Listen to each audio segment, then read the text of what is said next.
He says in verse 10, if you keep my commandments, you will abide in my love, just as I have kept my Father's commandments and abide in his love. Now don't hear this. Do not interpret this statement by Jesus as saying that if you keep my commandments, I will love you.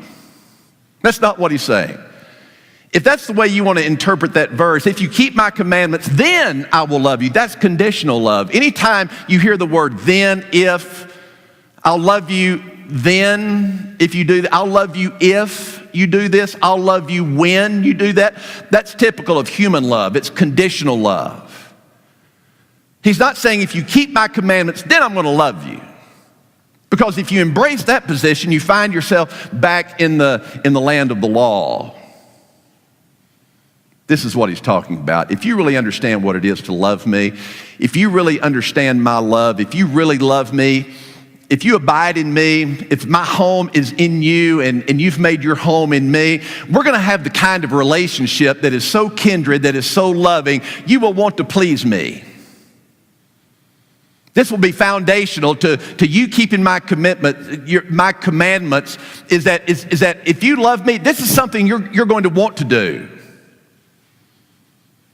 You will be so filled with gratitude and appreciation and thanksgiving that I have acted out of grace and mercy and done for you what you could not do for yourself. You will just naturally want to do what is pleasing to me. It's not unlike living in another home. In a relationship with others under a roof, you want to do things that are pleasing to others. You know, as someone who is married, I want to do that which is pleasing to my wife. I don't want to do those things that disappoint her. I do.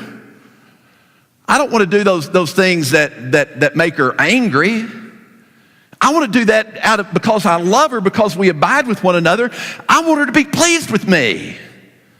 You know, I want to do things that makes her pleased, makes her proud of me. I mean, when I actually do something around the house, I can't wait for her to get home and me tell her. Hey, I took out all the trash. You know, she said, "Woo, 1,000,000 of these." It's like I'm expecting a pat on the head like a little dog.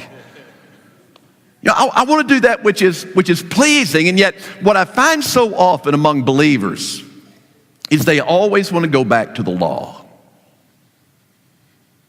Now, I'm just an armchair psychologist. That's not my field. But I've noticed a tendency in people that really don't understand this idea of abiding with Christ, of living in this loving relationship with Him. They always default and go back to some religious list. In their religious list that they have in their mind, what makes them feel good about themselves and their faith and their relationship with the Lord is they come up with this religious list, and it's usually a list of thou shalt nots. And they say, well, I don't do this, I don't do that, I don't do this. And what they don't realize, they're embracing salvation by works. I don't do this, I don't do that, therefore, God must be pleased with me. I'm worthy of salvation. But more importantly, what is most significant about their religious list is they use it to compare themselves against you.